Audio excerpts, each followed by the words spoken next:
सम्मानित साथियों, नमो बुद्धाय, जय भीम। हमेशा की भांति हम लेकर आ गए हैं बहुत सुंदर सा आज का डॉक्टर अंबेडकर संदेश।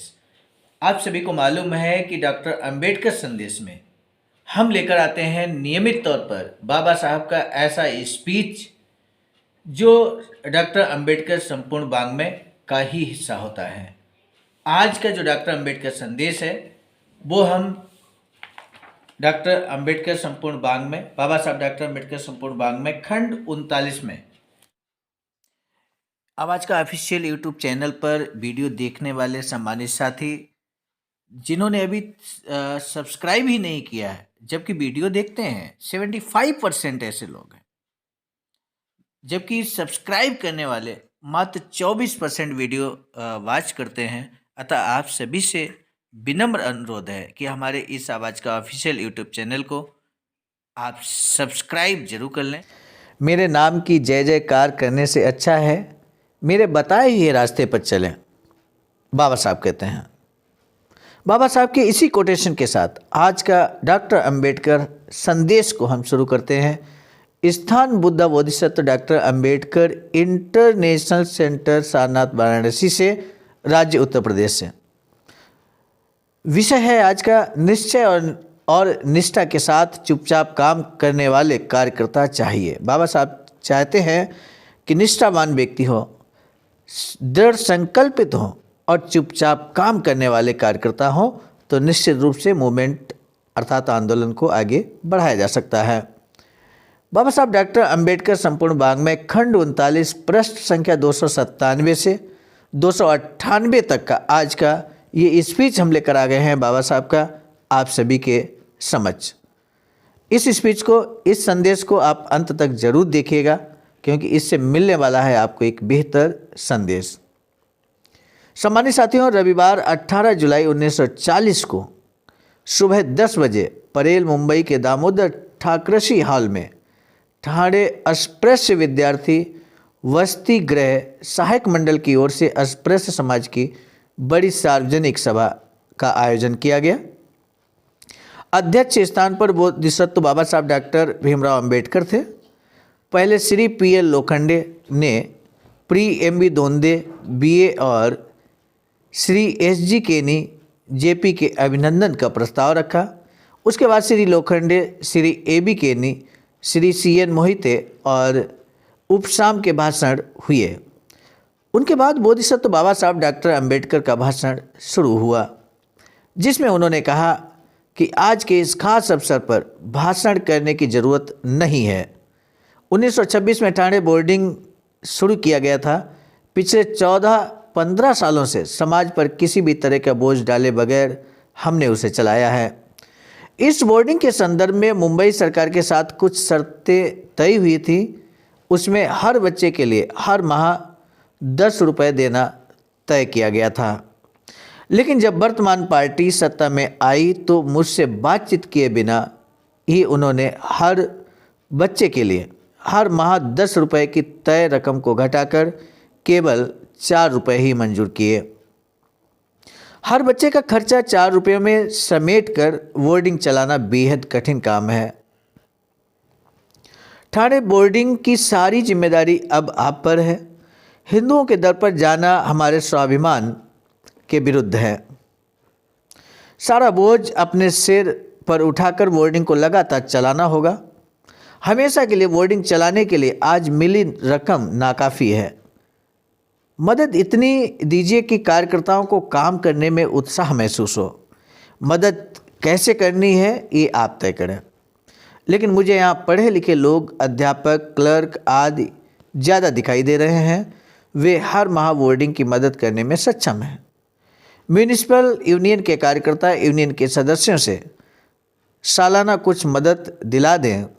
शादी या तत्सम समारोह के अवसर पर बोर्डिंग के लिए दान दें। समाज में 100 से अधिक संस्थाएं हैं। वे हर साल के आखिर में 20 से 15 रुपये दें तो कोई उन्हें हर्ज नहीं होगा। हालांकि रुपयों की कमी के कारण बोर्डिंग बंद नहीं होगा, ऐसा मुझे लगता है। समाज में मन को एकाग्र कर काम करने वाला कोई व्यक्ति पिछले 20 वर्षों में मुझे दिखाई नहीं दिया। कोशिश अथवा म्यूनिसिपैलिटी की एक एक जगह के लिए 100 अर्जियाँ तैयार रहती हैं, लेकिन एक रास्ते पर चलते हुए एक ही काम एक लक्ष्य रखकर करने वाला कोई आदमी पिछले 20 सालों में मुझे दिखाई नहीं दिया। शिक्षा, सामाजिक और आर्थिक अड़चनों के मसले महत्वपूर्ण हैं।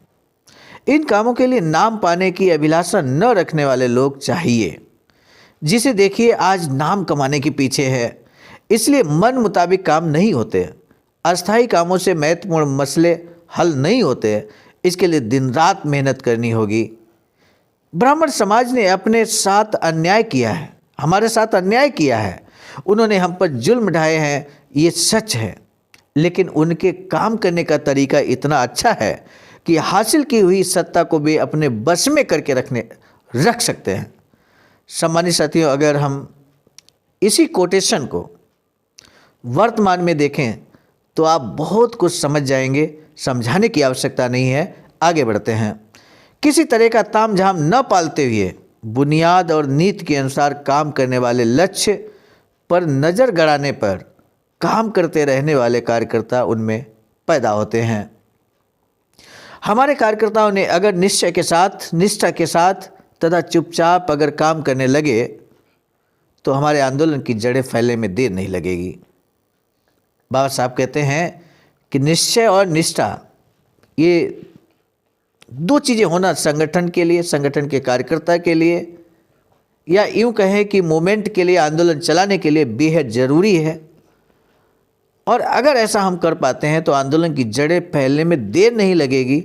बोधिसत्व बाबा साहब डॉक्टर भीमराव अंबेडकर के भाषण के दौरान लगातार लोग चंदा देते रहे। सभा में कुल 182 रुपये इकट्ठा हुए। एक साल में म्यूनिसिपल कामगार संघ के सदस्यों से 200 सेर चावल दिलाने का वचन श्री GM जाधव ने दिया।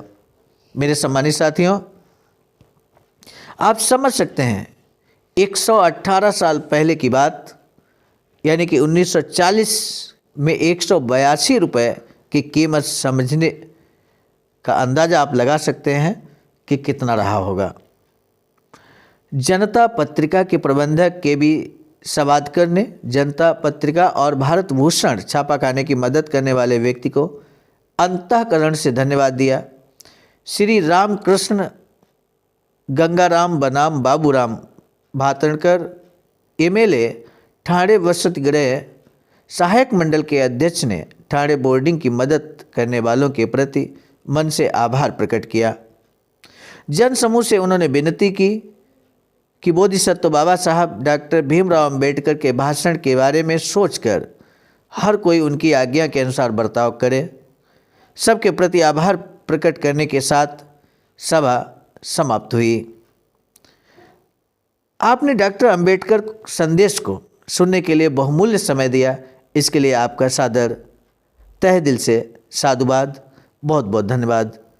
आप सभी प्रबुद्धजनों को सहर्ष अवगत कराना है कि बाबा साहब की इच्छा के अनुकूल एक वैचारिकी centre ring road, green city, Faridpur Sarnath, Varanasi, Uttar Pradesh में निर्माणाधीन है।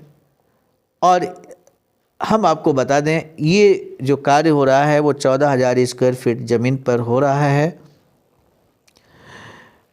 इसमें यदि आप अपना महत्वपूर्ण अमूल्य योगदान करना चाहते हैं, धन दान करना चाहते हैं और आप भी इतिहास में अपना नाम दर्ज कराना चाहते हैं तो निश्चित रूप से आपका हार्दिक स्वागत है।